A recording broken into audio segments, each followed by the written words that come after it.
रहेछ म चाहिँ 5 ग्रामको चुरा बनाउँदैछु र म चाहिँ यसरी खाल्छु।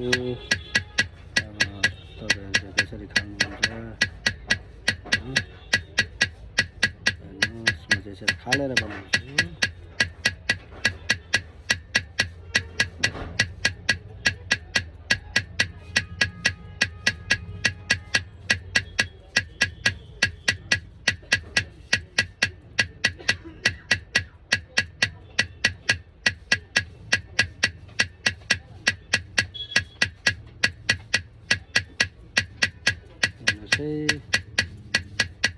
अहिले तलको चुरा बनिँदैछ।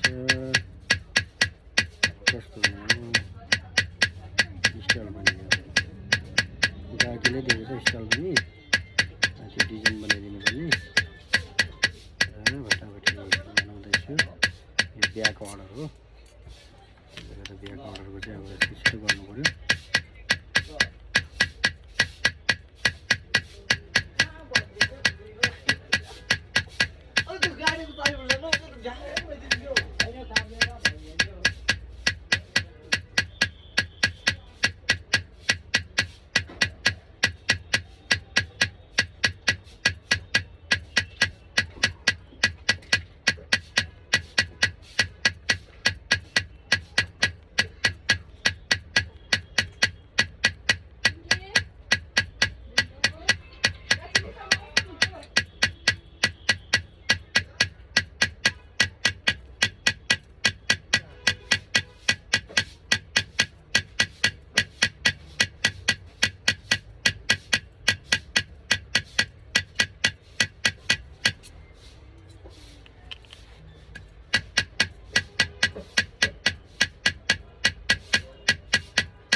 यसले चाहिँ हल्का यो मुख बसाउनुपर्छ।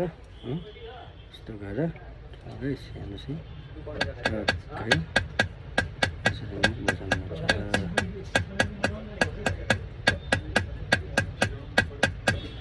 म चाहिँ झुने चुरा पनि यसरी नै गर्छु, यस्तै स्टाइलले गर्छु। यस्तै स्टाइलले गऱ्यो भने चाहिँ अलिक राम्रो, अलिक सजिलो पनि हुन्छ, अलिक सफा पनि हुन्छ।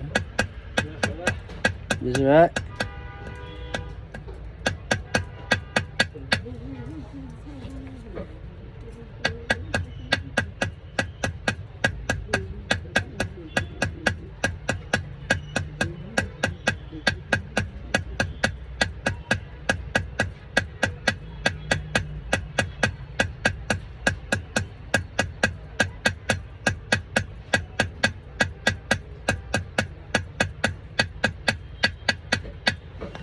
यसरी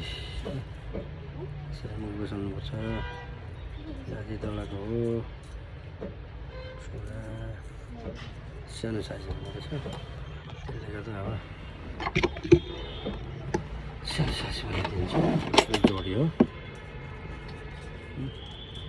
हेर्नुहोस्, अब यो कस्तो बनिन्छ म तपाईँलाई बनाएर फिनिसिङ गरेर तपाईँहरूलाई देखाउने छु। यसरी तताउनुपर्छ। यसरी तताउँदा चाहिँ यसरी गरम गरेपछि अलिकति राम्रो हुन्छ।